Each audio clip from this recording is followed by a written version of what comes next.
everyone, so I've decided to make a sausage and cauliflower bake today as my very first cooking video. Quite nervous, so bear with me.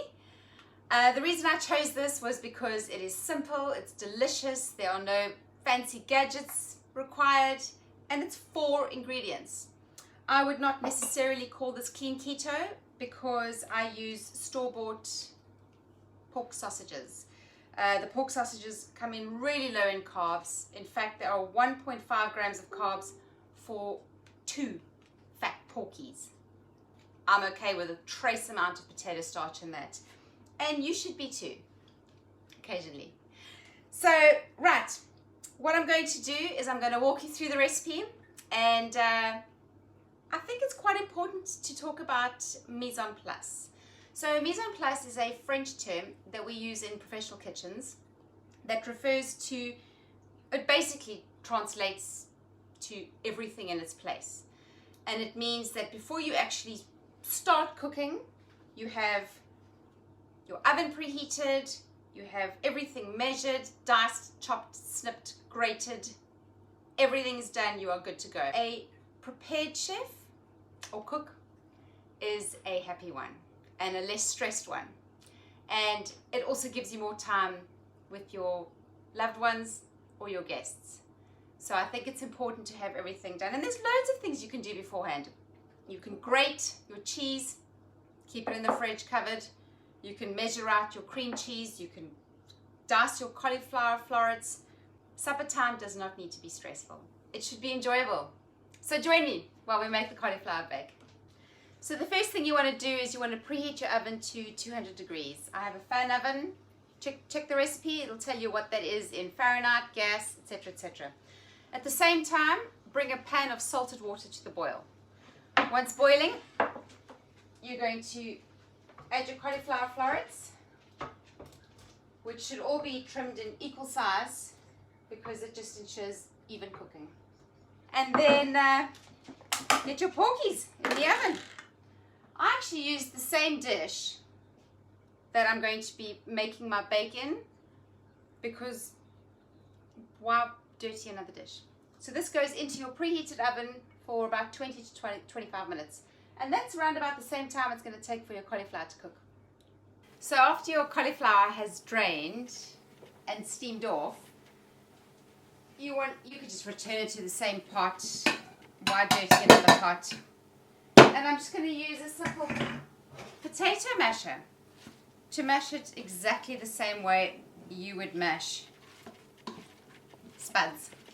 We're going to add some delicious cream cheese, soft cheese, and don't forget the all-important seasoning.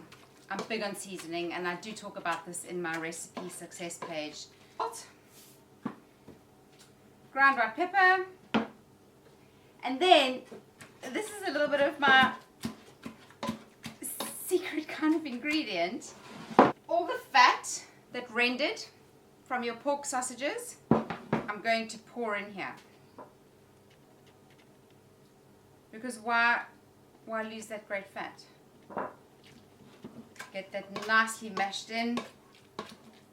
Use a very sharp knife to slice the sausages into just bite-sized pieces.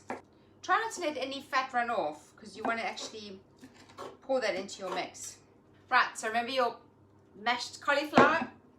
We're going to take the chopped porkies and we're just going to combine them really well. Just lightly combine them.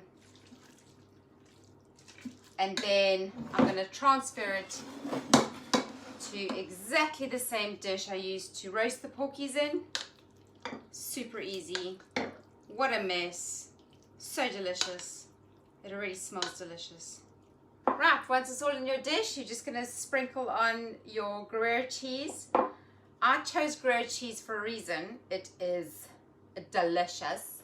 I also put my dishes onto a tray. Just makes for easier removal, rotating, anything like that. And into the oven. Right, so while your sausage and cauliflower bake is doing its thing in the oven, you might as well prepare your garnish. I'm a big believer in chopped herbs. I use chives for this one. When it comes to fresh herb garnish, I think it should be done just before serving. The best flavor, you want maximum freshness, maximum greenness. So once it's had its time in the oven, a little tip, I always crank the heat to max to get the cheese to grate and really beautiful. You can take it out. Oh, and my glasses always steam up.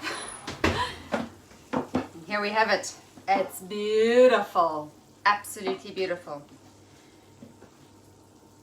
So we're going to garnish with our beautiful fresh chives. This serves 4 people, but it's just me and Mark in the house, so it'll just be our dinner with a beautiful fresh green salad and leftovers the next day. Win-win.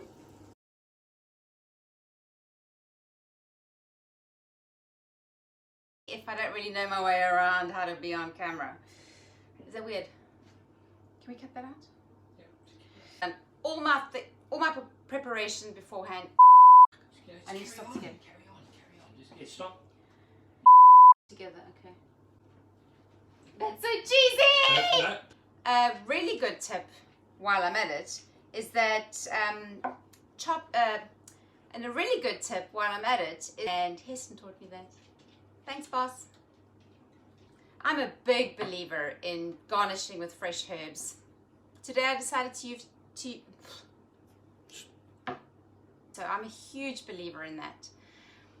I think I could stop with that. Heston taught us freshly chopped herbs should be done just before the maximum flavor and the best. That's crap. That's Heston.